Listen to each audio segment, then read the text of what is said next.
안녕하십니까. 오늘의 주제는 믿음이에요. 믿음. 사실 우리가 생각하는 그 믿음이라고 하는 그 영역 안에는 굉장히 깊고 넓은 의미가 포함되어 있다 보니까 믿음에 관해서 이제 오해하는 경우도 있고 자기 방식으로 생각하는 믿음도 많이 있습니다. 그래서 오늘 말씀이 잘 보면 쉽기도 하고 어렵기도 할 거예요. 믿음으로 믿음에 이른다는 게 과연 무슨 뜻인지, 또 믿음으로 산다고 하는 게 과연 무슨 뜻인지 아마 말하라 그러면 여러분들이 각자 다를 수가 있습니다. 자, 그럼 오늘 우리는 이런 말씀 앞에서 우리 자신을 생각하면서 한번 자신을 생각해 보고자 합니다. 나는 믿음으로 살고 있는가? 여러분 어떻게 생각하시나요? 나는 믿음으로 살고 있는가? 이 질문을 받는 그리스도인들의 대답은 매우 다양하게 나올 것입니다. 그리고 많은 그리스도인들이 성경적으로 사는 믿음, 성경적인 믿음으로 사는 것과 자신이 생각하는 믿음으로 사는 것에 차이가 있다는 것이죠.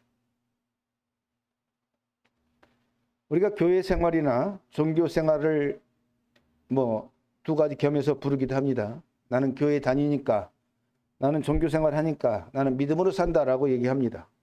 과연 그것이 교회 생활을 하기 때문에, 종교 생활을 하기 때문에 믿음으로 사는 것일까? 라고 생각해 봐야 됩니다. 나는 마음으로 하나님을 믿고 있고, 또 하나님을 인정하고 있고, 나는 집에 가서 성경도 읽고, 기도도 가고, 교회 가서 봉사도 하니까 난 믿음으로 사는 거야. 라고 말할 수 있을까요?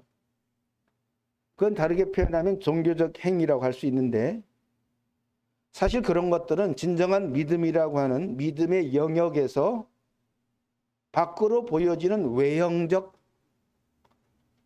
가지, 나무로 말하면 부분적 가지입니다. 그게 다는 아니란 얘기죠. 그것만으로는 설명이 안 된다는 얘기입니다. 즉, 나무의 핵심은 열매입니다. 열매 없는 나무가 가지가 풍성하고 이파리가 풍성하다고 해서 그 나무가 올바른 나무라고 볼 수는 없다는 거죠. 반드시 그 나무는 열매를 맺어야 되겠죠. 그래서 성도가 믿음으로 말미암아 산다고 하는 의미는 여러 각도에서 말할 수 있어요. 곧 구원받기 이전의 삶에서 구원받은 이후로의 삶을 보여주는 변화된 삶. 변화가 있느냐는 거죠. 구원받기 전과 후가. 그것은 곧 새롭게 주어진 신분에 합당한 삶을 의미하기도 합니다. 나는 그런 새로운 신분에 합당한 삶을 살고 있는가? 나는 그 전과 후가 변화된 삶을 살고 있는가? 이런 걸 생각해 보면 됩니다. 그렇게 믿음으로 사는 변화된 삶의 핵심은 삶의 주인이 달라요. 옛날에는 내가 주인으로 살았던 게 주님이 주인이 됐고 삶의 원동력이 다릅니다. 그때는 내 힘으로 살았던 걸 이제는 주님의 힘으로 사는 것. 그게 믿음으로 사는 거거든요. 부분적으로 얘기하면. 이런 의미에서 한 영혼이 구원받았다고 하는 의미는 곧 새로운 삶. 새로운 삶은 다르게 표현하면 믿음으로 사는 삶이 시작되는 것입니다. 그래서 영혼의 구원은 목적지에 도달한 게 아니라는 거죠. 영혼의 구원은 새로운 시작을 의미합니다. 어떤 시작이냐면 의인으로서, 오늘 말씀 오직 의인이라고 그랬잖아요. 의인으로서 새로운 신분의 삶의 시작이라는 것입니다. 그래서 오늘 말씀을 통해서 과연 믿음으로 사는 것이 어떤 것인지, 우리 자신은 믿음으로 살고 있는지를 한번 살펴보고자 합니다. 오늘 말씀에 이 믿음 나오기 전에 가장 처음에 뭐가 나왔냐면 복음이 나왔죠. 복음에는 하나님의 의가 나타나서 그랬습니다. 그래서 복음을 통해서 하나님의 의를 발견하고 내 것으로 받아들이는 믿음이 필요하다. 그런 믿음이어야 돼요. 나는 믿었어. 그렇게 결정하는 게 아니라 복음을 통해서 하나님의 의를 발견하고 내 것으로 받아들이는 믿음. 그 믿음만이 참된 믿음이라는 얘기죠. 그래서 오늘 본문 말씀이 올바르게 내 안에 성취되기 위해서는 가장 기초가 되는 복음이 무엇인지에 대해서 알아야 됩니다. 이 첫 단추가 제대로 풀리지 않으면 그 뒤에 모든 것은 오리의 길로 가게 되어 있습니다. 그래서 우리가 많이 들었던 복음이란 단어, 과연 복음이 뭔가라고 묻는다면 우리는 뭐라고 대답하겠어요? 뭐 복된 소식이요, 기쁜 소식이요? 쉽게 말할 수 있습니다. 그런데 그런 문자적인 해석으로는 다 풀리지가 않아요. 복음이라고 하는 것은 굉장히 넓은 의미를 가지고 있습니다. 즉 무엇이 복된 소식인가죠. 그걸 알려면 예수님의 처음 설교를 기억하면 됩니다. 거기 해답이 있는데 회개하라 천국이 가까웠느니라. 복음의 핵심이 그 안에 다 들어 있습니다. 이 말씀에서 복음의 시작이 회개입니다. 회개하라. 결과가 천국이에요. 그 안에 복음의 진정한 의미가 다 들어있다는 얘기입니다. 그래서 이 회개의 시작이 되려면 먼저 자신의 죄를 깨달아야 됩니다. 거기서부터 시작이에요. 그냥 명시적이고 이론적으로 그렇게 알게 된 죄로는 참된 회개가 일어나지 않아요. 이런 것은 죄야. 예를 들어서 나는 태어날 때부터 죄야. 제가 그랬어요, 예전에. 성경에 보면 그걸 원죄라고 하죠. 나는 태어날 때부터 죄인이었다. 또 내가 죄 없다고 나는 말할 수가 없다, 현실적으로. 예전에 저도 그렇게 알았었어요.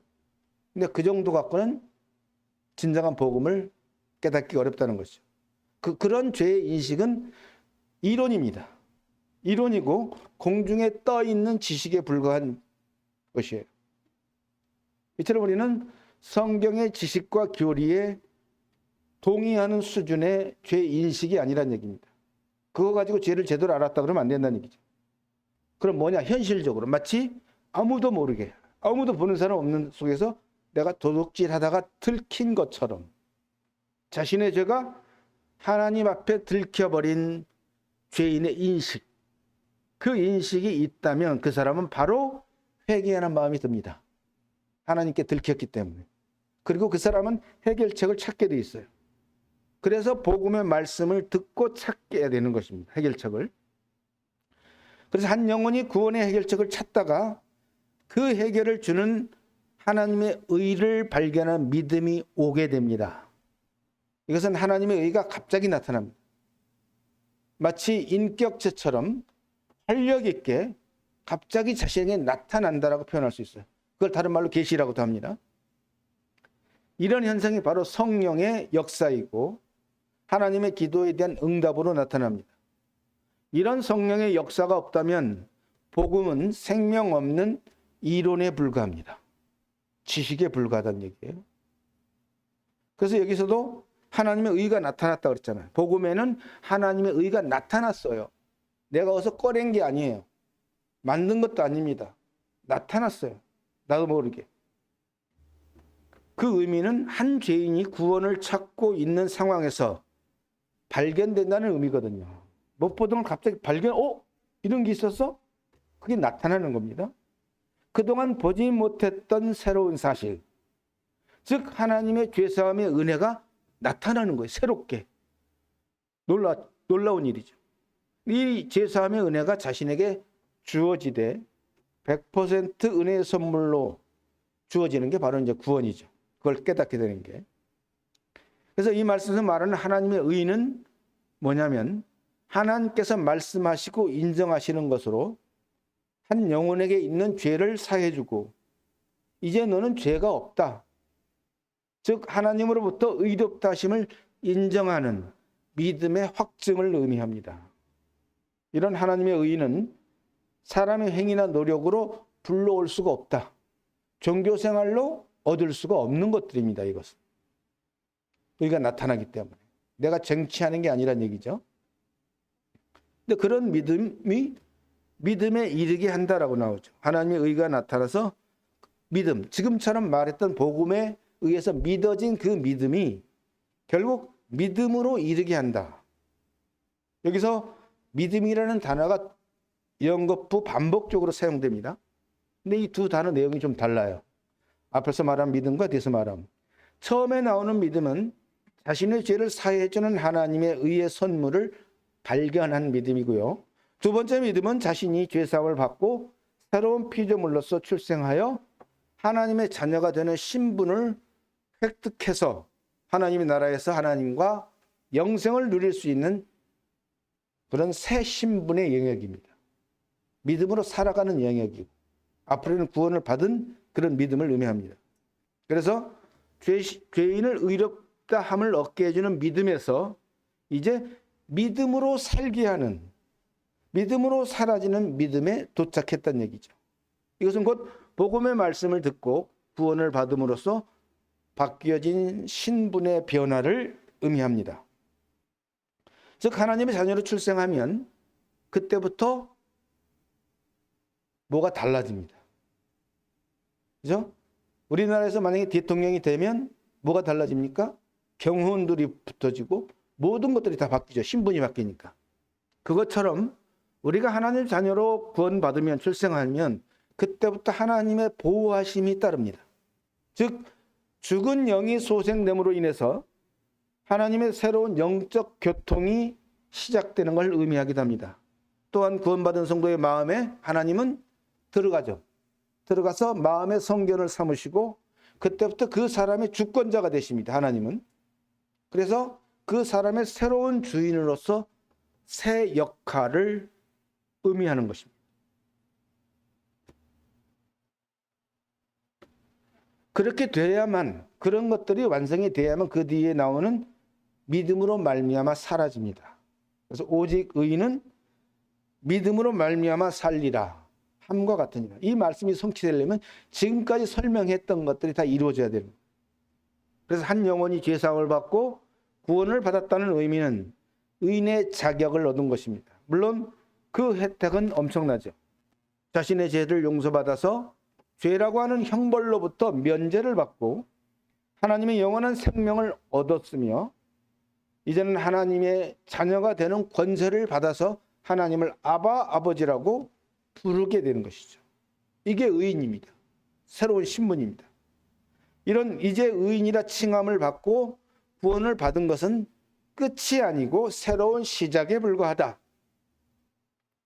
자, 구원을 받고 거듭난 성도의 최고의 실패가 뭔지 아십니까? 그것은 바로 믿음으로 살지 않는 것이에요. 그게 최고의 실패예요. 또한 최고의 성공은 뭐냐? 믿음으로 사는 것입니다. 아주 간단합니다. 성도의 이러한 시각을 갖는 게 중요해요. 자기 자신이 스스로. 그런 인식을 갖는 게, 그런 믿음이 중요합니다. 여기서 가장 중요한 것은 자신의 영적 분별력이에요. 어떤 것이 믿음으로 사는 것인지, 어떤 것을 믿음으로 살지 않는 것인지를 아느냐 모르느냐가 굉장히 중요하죠. 아주 중요합니다. 오늘 그걸 알 수 있기를 바랍니다. 때로는 자신이 영적으로 혼돈과 오해가 있을 때가 있습니다. 왜 나는 구원을 받았는데 구원의 기쁨이 오랫동안 지속되지 않지?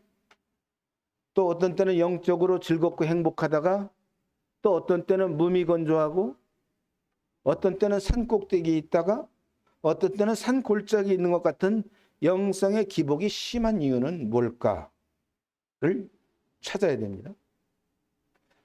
아무 일 없는데, 내가 특별히 뭐 한 게 없는데 어떤 때는 이유 없이 마음에 평안이 없고 오히려 여러 가지 걱정까지 생기기도 합니다. 그럴 때 우리가 무슨 생각을 하냐? 혹시 내가 무슨 죄를 지었나? 찾아보지만 찾을 수가 없어요. 의문이 됩니다. 영적으로 오르락내리락하는 이유가 무엇이든 영적 혼돈이 생기기도 한다는 얘기입니다. 과연 왜 그럴까? 이러한 주요 원인은 있습니다. 원인이 어디에 있냐면 바로 자신의 느낌과 자신의 감정에 기초를 두고 있기 때문에 그래요.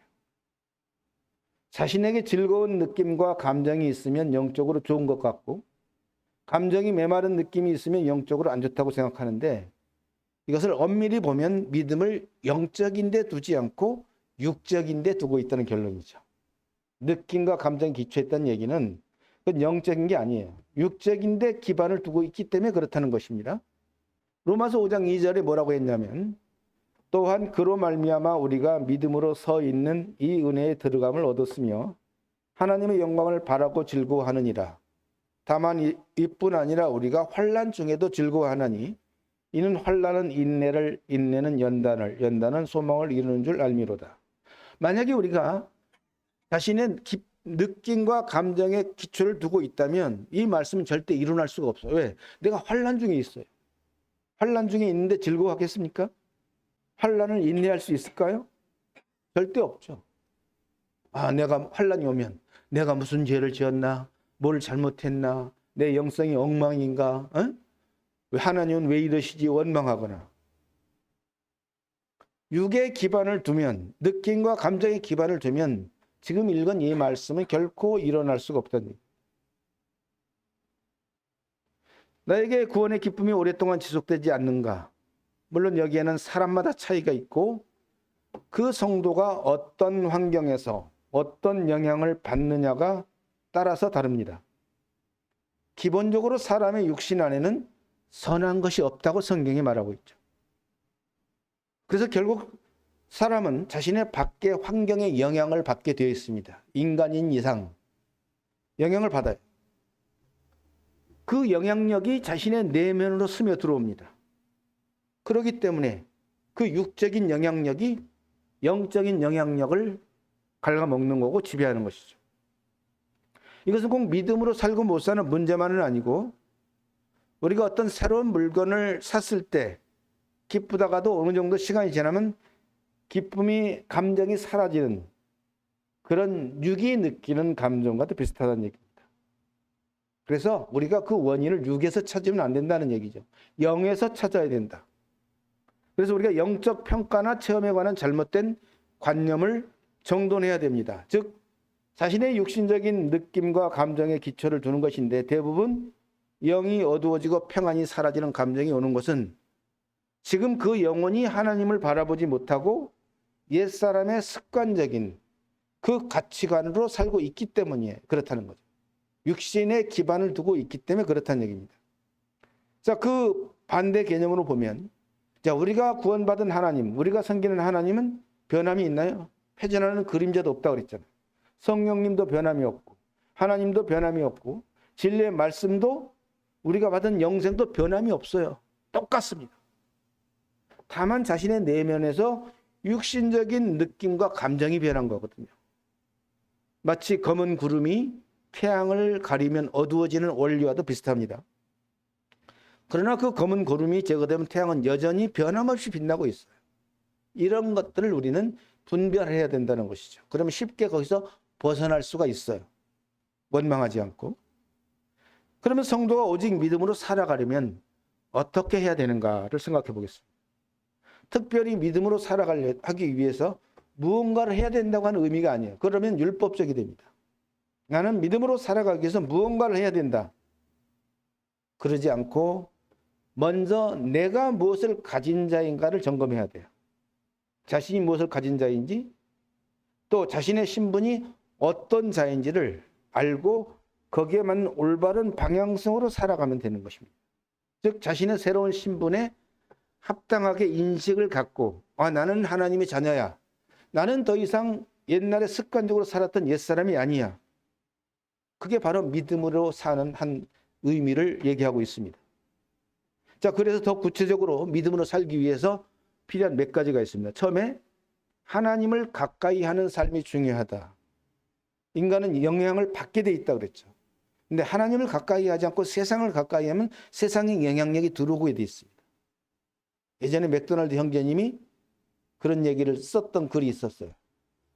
그리스도인들은 신문을 보면서 세상이 어떻게 돌아가는지를 파악하려고 노력하면 안 된다.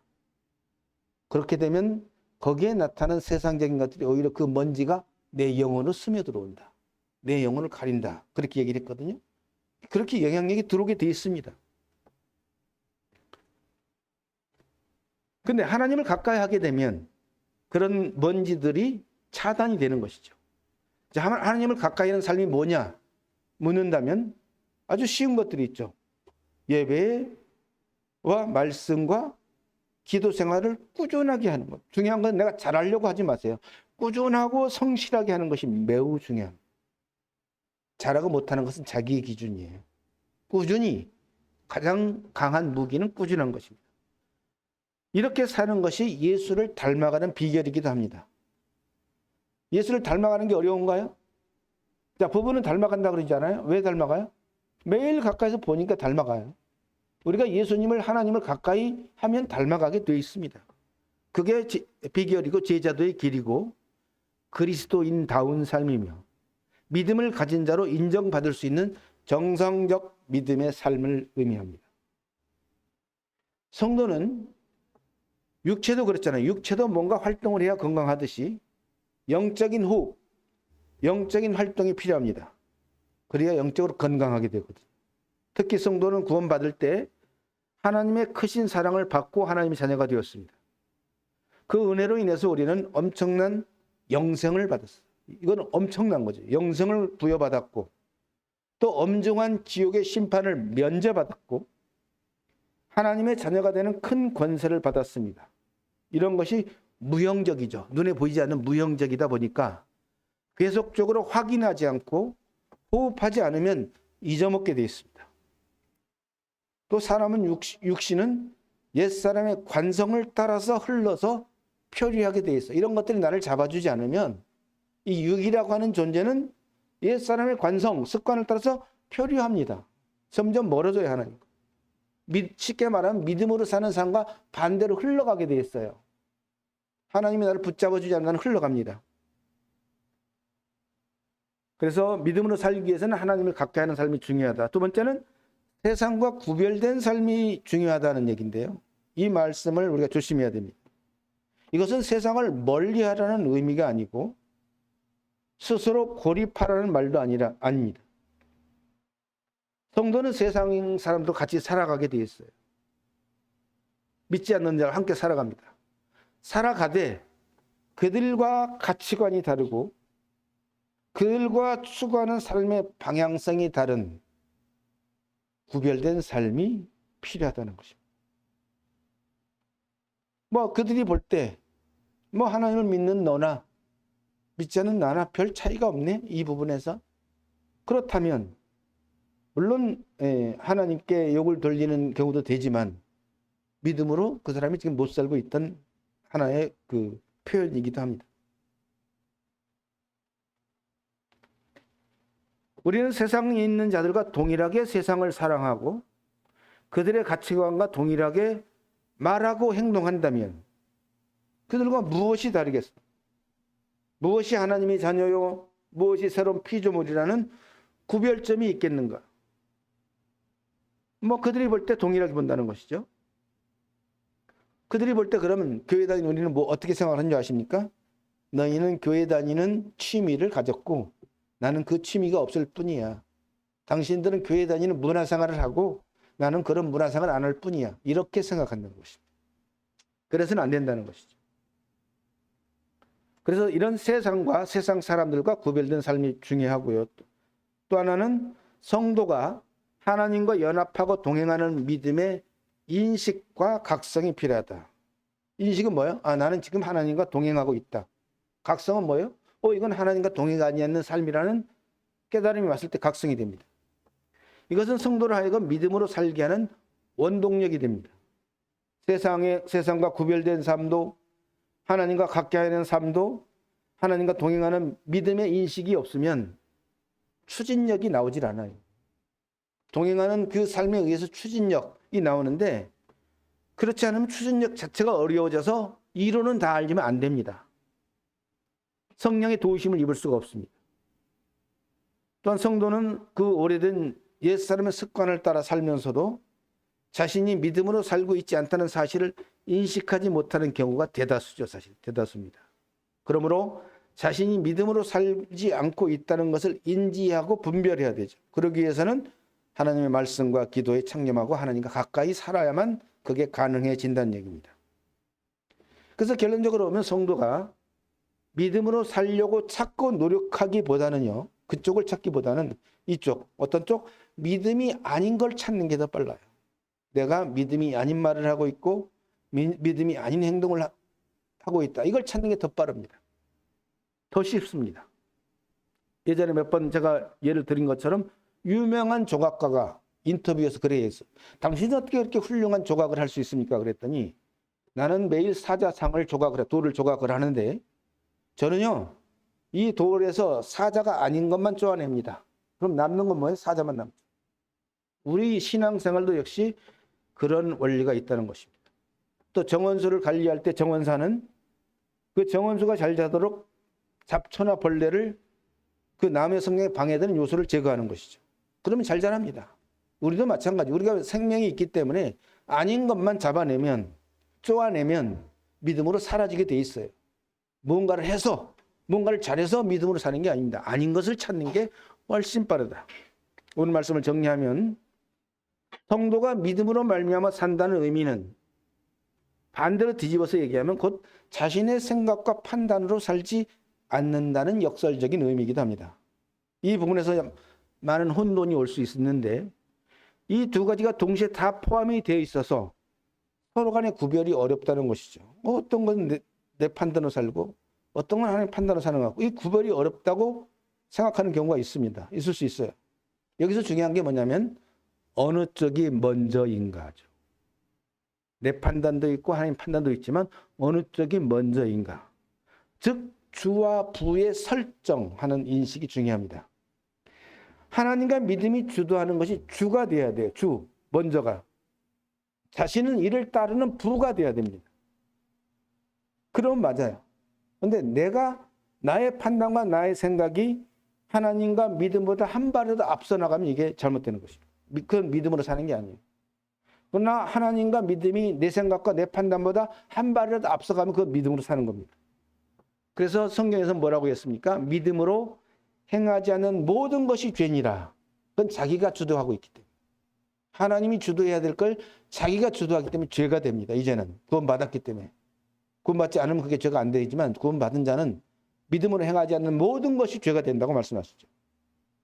또 성도가 믿음으로 말미암아 산다고 하는 정상적 의미는 뭐냐면 하나님을 의지하면서 하나님의 말씀을 따르는 삶을 사는 겁니다. 여기서 가장 중요한 핵심은 따른다는 의미예요. 말씀을 알긴 알아요. 근데 따라가지 않아.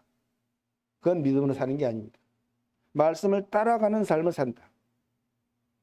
그럼 반대 의미가 뭐냐면 자신을 의지하는 삶. 자신을 따르는 삶이 반대입니다. 그래서 자신을 의지하지 않는 삶, 자신을 따르지 않는 삶이 돼야 이게 가능합니다. 또 하나님을 자신의 주권자로 삼아서 내가 무엇을 결정할 때마다 하나님께 묻고 그 인도하심을 따르는 삶이 곧 믿음으로 사는 삶이에요. 결국 자신이 주인이 아니란 얘기죠. 주님이 주인이 되시기 때문에 항상 그 결정권을 주님께 맡기고 의지하는 삶.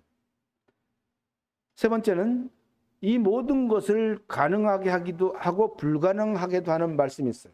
그게 뭐냐면 자기를 부인하고 제 십자가를 지는 것입니다. 모든 믿음의 근저에는 이 바탕이 되어야만 가능합니다. 주님을 따르는 필수적인 조건이 아무든지 나를 따라오려거든 자기를 부인하고 날마다 제 십자가를, 이건 기초예요. 어떤 높은 수준이 아니라. 안 그러면 내가 하니까, 내가. 주님이 뒤가 되니까, 두 번째가 되니까. 그러니까 거기에서 자기 희생과 자기 부인이 필요한 거죠. 넌 새롭게 바뀐 자야. 너는 옛사람이 아니잖아. 너가 주인이 아니잖아. 하나님이 주인이야. 그런 믿음의 각성들이 필요한 것입니다. 그러기 위해서 자기를 부인하고 자기 생각을 부인해야 돼요. 그게 믿음입니다. 믿음으로 사는 삶은 늘 자기를 부인하는 삶이다. 믿음으로 사는 삶은 자기 십자가를 지고 사는 삶이다. 라고 해도 맞는 얘기입니다. 또 성도가 믿음으로 살기 위해서는 이론적 내용만으로는 안 됩니다. 알고 인정하면서도 안 될 때가 느끼잖아요. 뭐가 없어서 그래요? 그것을 밀어주는 어떤 원동력이 없기 때문입니다. 그래서 믿음이라고 하는 원동력이 필수적입니다. 예를 들어서 내게 아무리 좋은 차가 있어도요. 아주 비싼 차가 있어요. 유명한 차가. 그 차를 움직이게 하는 엔진이 있어야 돼요. 엔진이 없으면 그 차는 못 가죠. 엔진이 있어. 엔진만으로 됩니까? 뭐가 있어? 기름이 있어야 되잖아요. 가동시키는 기름이 있어야 돼요. 그 엔진을 믿음이라고 하면 그걸 가동시키는 기름은 성령의 도우심이라고 볼 수 있습니다. 그게 있어야 내가 알고 있는 이런 믿음으로 사는 것들이 이루어지는 거예요. 안 그러면 이론에 불과한 것입니다. 베드로서 1장 3절에 뭐라고 했냐면 그의 신기한 능력으로 생명과 경건에 속한 모든 것을 우리에게 주셨으니 이는 자기의 영광과 덕으로서 우리를 부르신 이를 알므로 말미암음이라. 한마디로 정리하면 신기한 능력입니다. 이 믿음이라고 하는 것, 믿음으로 사라지는 건 신기한 능력이에요. 사실 우리 영역이 아닙니다. 거긴 하나님이 있고 하나님의 말씀을 믿는 믿음으로 동반하는 게 있고 또 거기는 성령의 도우심과 역사가 있다는 겁니다. 신기한 능력. 그래서 생명과 경건에 속한 모든 걸 우리에게 주셨습니다. 그 얘기는 우리는 믿음으로 살 수 있는 존재란 얘기죠. 누구나 거듭난 자는 믿음으로 살 수 있어요. 그 모든 걸 갖췄습니다. 원동력도 있고 기름도 있고 엔진도 있고 다 있는 거예요. 참된 믿음의 의미는 소위 말하면 자신의 의지로 나는 이제부터 하나님을 믿기로 결정했으면 동의하면서 나는 이제 교회를 다니는 종교적 행위를 하고 있는 그런 의미가 아니라는 거죠. 참된 믿음의 의미는. 물론 그런 것들도 전혀 아니다고 부인하는 게 아니라 그런 것들은 참된 믿음에 의해서 나타나는 일부 부수적 현상뿐입니다. 복음의 말씀의 능력으로 한 영혼이 믿음이라고 하는 영역 속에 들어가는 거예요, 사실은. 믿음의 영역, 즉 하나님 나라에 들어가는 것입니다. 그래서 결국 믿음에 이르게 한다. 어디에 도착한 거예요. 믿음으로 살 수 있는 영역에. 이렇게 믿음에 이르게 된 성도는 의인의 자격을 이미 얻었기 때문에 그 의인은 하나님 나라의 새로운 신분을 얻은 것입니다. 그 은혜로 하나님의 나라의 능력들을 덧입게 돼 있어요. 성령님의 도우심을 받게 되어 있습니다. 그래서 자기에게 없던 능력들이 나타나는 것입니다. 그래서 능력적인 삶이 사라진다. 내 힘과 나의 능력을 뛰어넘는 것들이 나한테 도착해서 그 힘으로 사라지는 게 그게 믿음으로 사라지는 것입니다. 지금 오늘 읽었던 로마서 1장 17절을 제가 풀어서 다시 써봤어요. 로마서 1장 17절을 오직 복음의 말씀을 통해서 믿고 구원받은 성도는 의인이라는 새로운 신분을 부여받고 하나님을 주인으로 모시고 따르는 믿음으로 말미암아 주님의 인도하심으로 사라지고 주님의 능력이 나타나는 삶이 사라진다. 지금까지 설명한 것들을 풀어서 다시 써본 것입니다. 즉 성도의 믿음의 주체가 되는 주님의 실상이 있죠. 사실 성도가 주님의 실상을 놓치면 어려워집니다. 실상을 놓치면 모든 건 이론이에요. 모든 건 교리입니다. 실상 알죠? 실제. 그래서 우리가 성경 말씀을 하나님의 동일하게 보잖아요. 이 말씀만, 나는 말씀을 보고 있으니까, 암송하고 있으니까 그것만 갖고는 부족합니다. 말씀이 다가 아니에요. 설명을 잘 드려야 됩니다. 말씀이 다가 아니라 실존하시는 주님과 말씀이 병행해서 나가야 됩니다. 말씀과 하나님의 실상이 같이 있어야 된다는 얘기죠. 물론 말씀은 곧 하나님입니다. 여기서 하나님의 말씀은 동일합니다. 하나님과 말씀, 하나님이 곧 말씀이고 말씀은 동일해요. 그래서 하나님을 따르는 것은 말씀을 따르는 거 틀린 말은 아닙니다. 근데 그게 다는 아니라는 것이죠. 그래서 어떤 사람은 이렇게 생각해요. 하나님을 가까이 하는 것은 말씀을 가까이 하는 것이다. 뭔가 부족해. 그것만 갖고. 그게 맞는 말이기도 하지만. 그러니까 그 말이 같고도 다릅니다. 설명이 어려운데 같기도 하고 달라요. 쉽게 말하면 말씀도 따르는 것이 하나님 따르는 원리는 지식은 맞지만 실제적인 아까 임재란 말이 나오죠. 실제 내가 임재 속에서 하나님이 계시다는 그 실상 이걸 놓치면 안 된다는 거예요. 그 실상이 있어야 그 앞에 우리는 두려워할 수도 있고 우리 몸이 삼가도 되고 그렇습니다. 그 실상이 없으면 어려워지는 거예요. 그래서 그 실상과 말씀이 같으면서도 다르다라고밖에 얘기할 수가 없어요. 자, 우리에게는 분명히 구원받은 믿음의 동력이 있습니다. 믿음으로 살 수 있는 동력이, 원동력이 있다는 얘기예요. 그 동력을 움직이는 주님이 마음에 계시기 때문에 누구나 성도는 오직 믿음에 의해서 믿음의 능력이 있는 삶을 살 수가 있습니다. 있어요. 내가 잘 살아야 되는 게 아니라 있어요. 다만 성도는 삶의 주체가 하나님, 즉 주님이 되시도록 삶의 주권을 내어드리면 된다는 것입니다. 그걸 안 하기 때문에 믿음으로 사라지지가 않는 것이죠. 주님이 일하시지 못하는 겁니다. 성령이 역사가 일어나지 못하는 것이다. 그러면 믿음으로 사라집니다. 이 사실을 믿고 자신의 주권을, 그것도 믿음이에요. 주권을 내어드리는 것도 믿음입니다. 나는 주인이 아니야. 그러면 오늘 말씀이 사라집니다. 복음에는 하나님의 의가 나타나서 믿음으로 믿음에 이르게 하나니 기록된 바 오직 의인은 믿음으로 말미암아 살리라 함과 같으니라. 기도하겠습니다. 천지에 충만하신 하나님 아버지, 사람의 눈으로 볼 수 없는 영이신 하나님, 그 하나님을 진리의 말씀을 통해서 계시하여 주시고 믿고 영접하게 하심으로 이제는 저희들이 마치 두 눈으로 하나님을 보는 것 같이 믿을 수 있게 해 주심을 인해서 감사를 드립니다.